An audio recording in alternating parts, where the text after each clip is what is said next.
know about terrorism? Terrorism, stated in the Webster Dictionary, is the use of violent acts to frighten a group of people in an area as a way to get a political goal. The first known act of terrorism was done in 1979 in the French Revolution. Arthur McKee states that this was the first known use of it during the French Revolution for the reign of terror, during the reign of terror. While most of us know of terrorism as basically Al-Qaeda, this is one of the most feared groups towards American people. How many of us do know about Boko Haram? Boko Haram was one of the most non-violent groups of individuals, and then they became one of the most deadly terrorist organizations in Nigeria.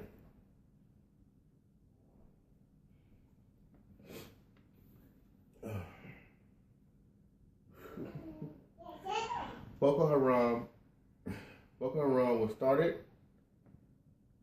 We're going to talk about how Boko Haram was started. We're going to talk about how it evolved into one of the most radical organizations and how the Western world will need to respond to this organization. Boko Haram, which means education is forbidden. Western education is forbidden. Was started by the northern elite who thought they were donating money to a group of young people to go study in the Middle East.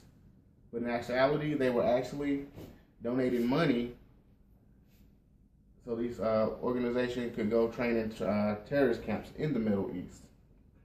The actual founder of the group was Muhammad Yusuf. Muhammad Yusuf basically studied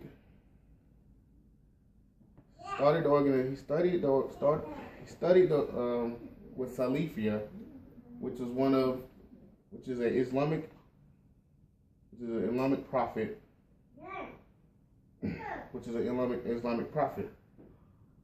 and this was stated by Patrick Mahdi.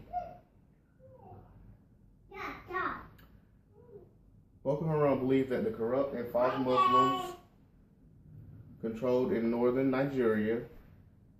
The group wanted to change and establish a strict adherence to the Sharia, which is Islamic law.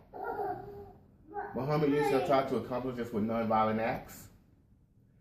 His most well-known tactic was to align himself with the political faction, and thus being the governor candidate, Sharif.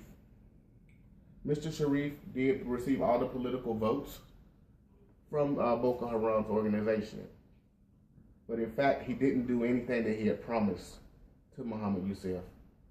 He basically left him out in the cold.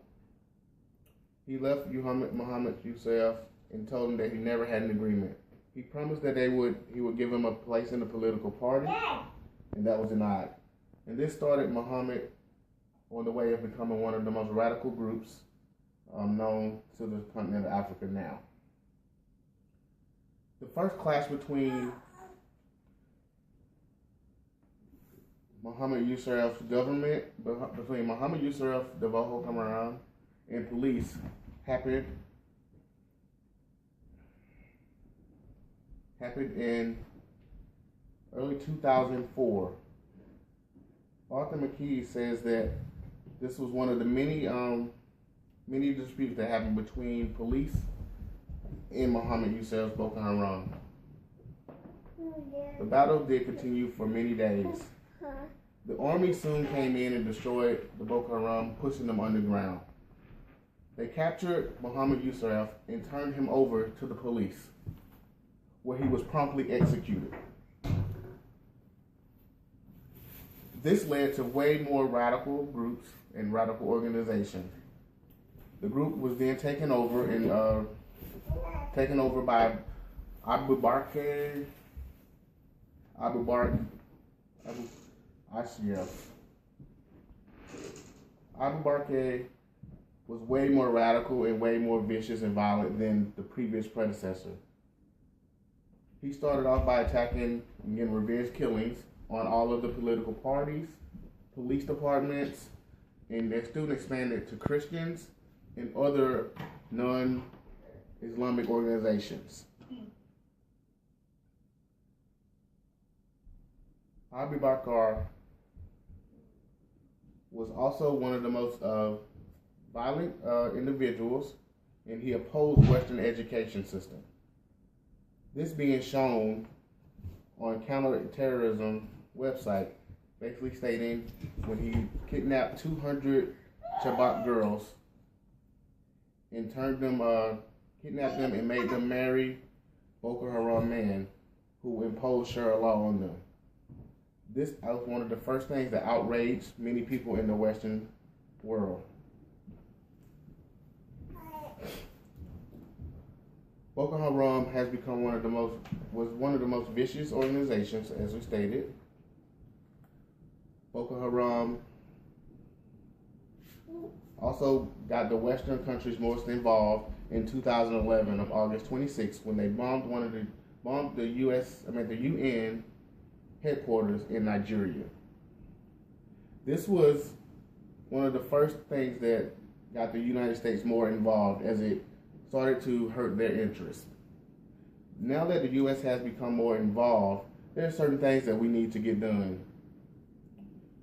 The U.S. needs to provide aid to the poor Nigerians, so they won't start participating and go to the Boko Haram for help.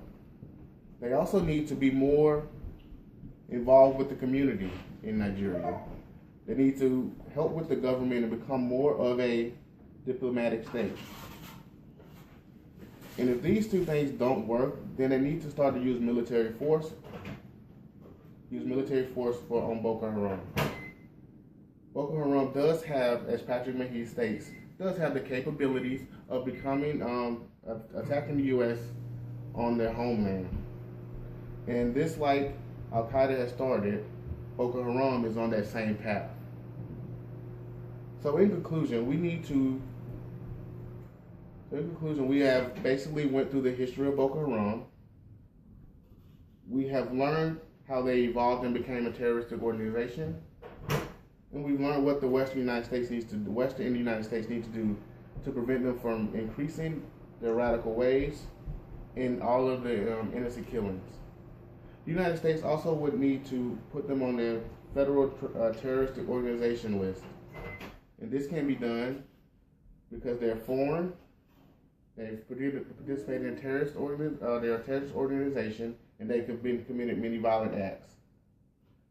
As Patrick Mahey states, that we need to, no matter what color you are or what homeland you're on, if there's a civil injustice anywhere, then there's civil injustice everywhere. So we need to get this done, and this is Boko Haram.